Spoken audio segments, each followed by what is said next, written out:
Welcome back to Good Morning Kenya. Now we talk about matters to do with health. We are talking about developing Kenya's essential health benefits package. And in studio, I'm joined by Professor Walter Jaoko, who is the chairperson of the Kenya Benefits Package and Tariffs Advisory Panel. Welcome to Good Morning Kenya. Thank you very much. Yes. Before we come back and have this conversation, I want to take you to Nakuru County, where the president is on a tour, and also during the launch of the last mile connectivity within the region. Okay, I'm told that will come later, so let's get into today's conversation about developing Kenya's essential healthcare benefits package, given that Kenya is on the highway to achieving universal healthcare coverage within the country, and it's one of the agendas of the big four agendas of the Kenya Kwanza government. So, Professor, when we talk about essential health benefits package, what is it? Okay, let me begin by thanking you for this invitation. And I am here on behalf of a panel known as the Health Benefits and Tariffs Advisory Panel. And this is a panel that is by law, it is established under the Health Social Health Insurance Act.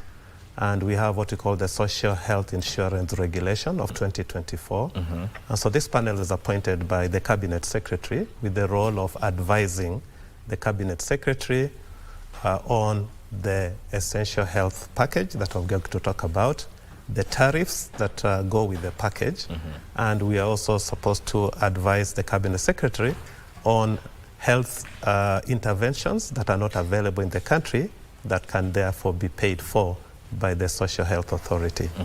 So when you're talking about an essential health package, this is a list of disease conditions that can be paid for by the Social Health Authority when you fall sick and you go to seek various treatment. And it cuts across what we call the primary health, which is offered in level 2, 3, and 4 health facilities. And it also covers what is covered by what we call the Social Health Insurance Fund, which are the bulk of the diseases that you can get in higher levels of facilities. And it also covers something called emergency, chronic, and critical illness fund. So it cuts across the various illnesses. The question that people ask themselves is, so why do you have a package? There is no government that has all the resources to take care of all the conditions that people have. So there has to be a prioritization done with a very detailed process as to what then can be taken care of and at how much it can be taken care of by the government. You speak of priorities in terms of the services. So what are these services that are covered within this package, the core services that are covered? Okay, so it's a broad thing. So for example, if you have cancer, and cancers are various types of cancers. So if you have, and I'll just give an example. So if you have breast cancer, for example, if you're a woman, the essential package would say, if you went to the health facility, it will cover the diagnosis of that condition, the treatment of that condition, but it will also have a cap as to how much the total cost for treating the breast cancer will be. So that is what we call the tariff. It has issues like, for example, if you have high blood pressure, if you have diabetes, so that is what is covered in the essential health package. How do you design this now package? How is it designed? Okay. So that's the use fund. I think it's important for wananchi to understand that, first of all, there is no government that has funds to cover for everything that you ever want globally. And so there has to be a criteria for determining what goes into the package. And there has to be, this is based on research. It has to be evidence-based. Now, globally, the technology that is used is called health technology assessment. In abbreviation, it's called HTA.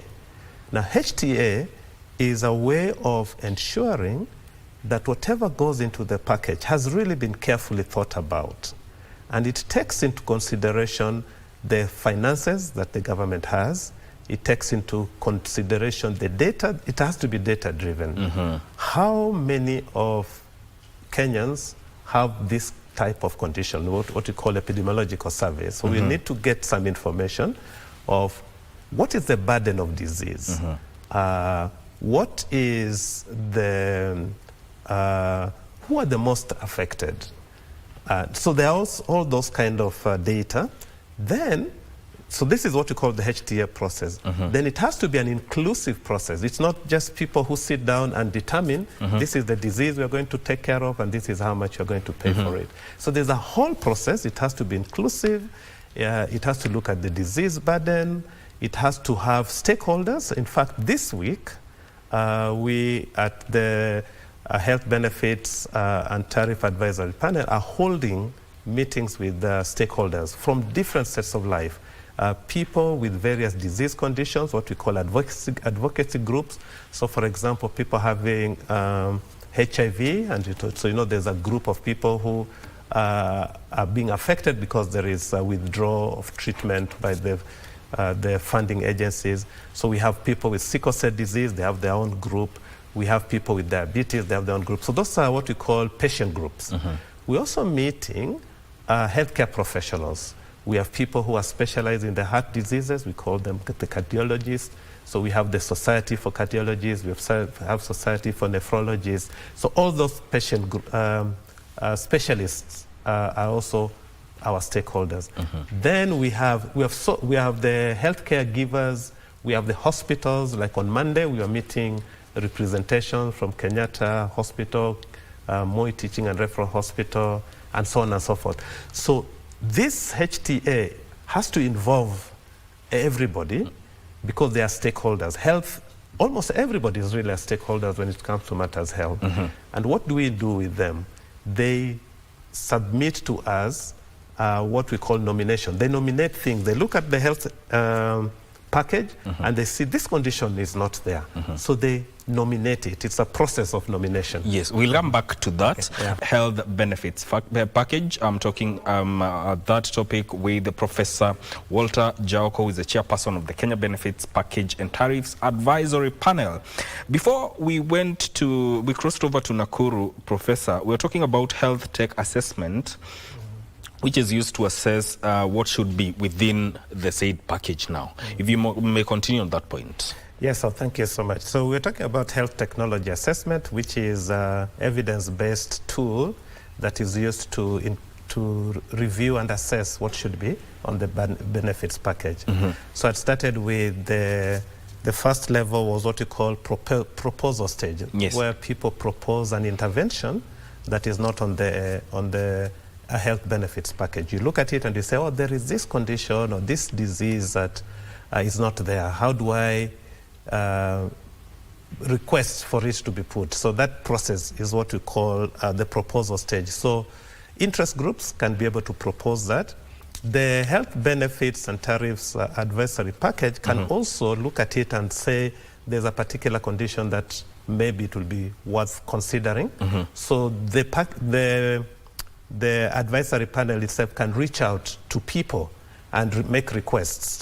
So they can go to key stakeholders and request them to propose a certain condition that needs to be addressed. So those are the two ways. The third way is that you can just reach out using digital platform.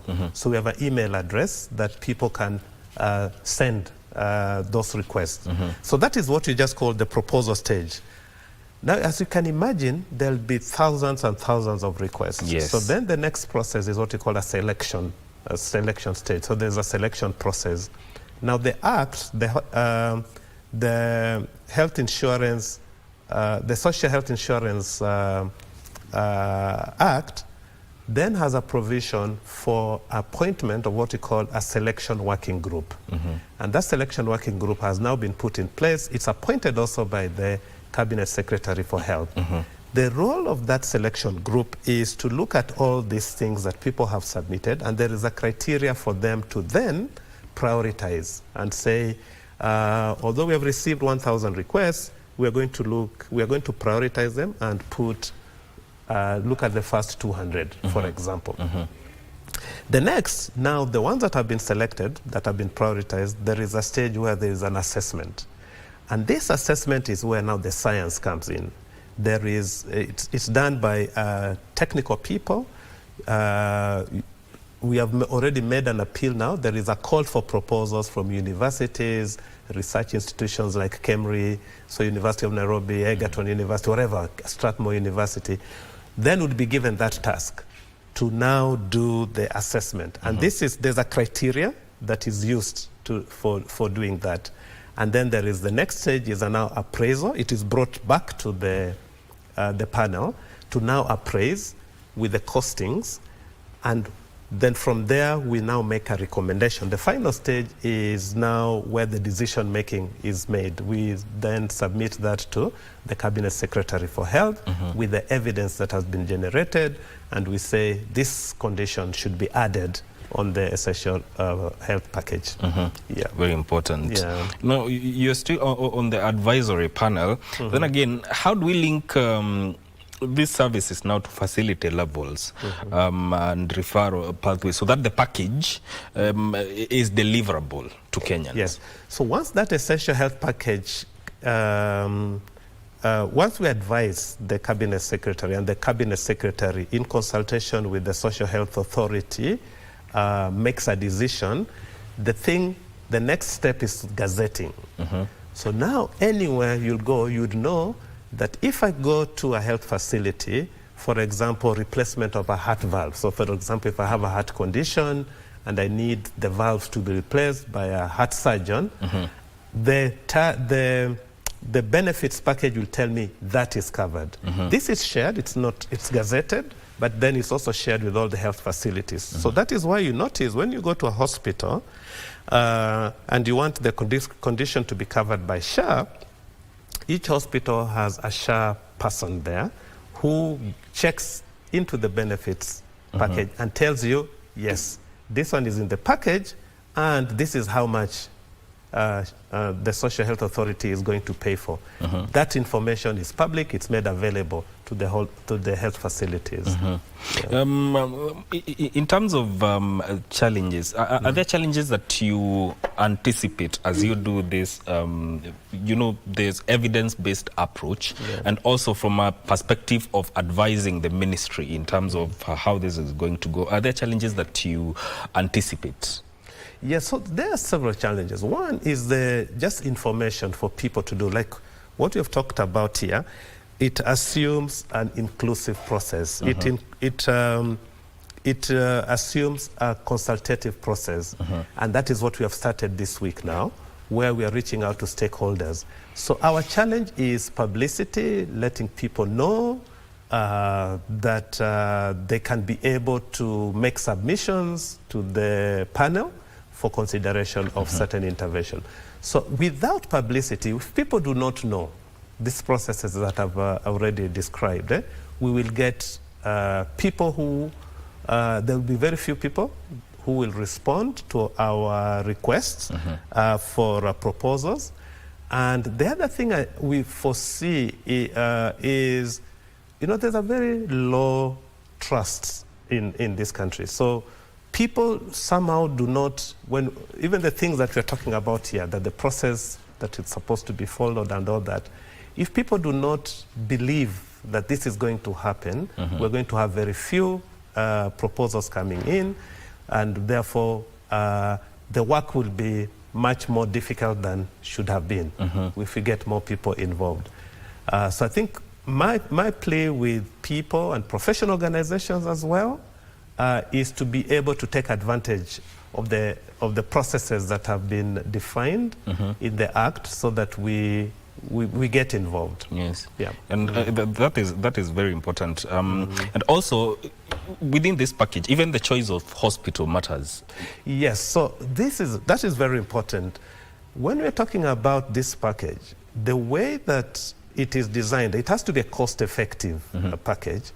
Remember, one of the roles of this advisory panel is also to ensure that we have a sustainable system.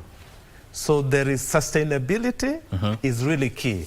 We cannot, for example, recommend a treatment that exhausts all the funds. So we have some conditions that exhaust all the funds. So now you have no money to treat hypertension, you have no money to treat malaria. So there's a lot of, that is why we have health economists, we have actuaries who can project and see how much does it cost. Because whatever we recommend to be put on the the panel has to have some cost effectiveness, and it also has to have, we look at the issues of budgetary impact and affordability.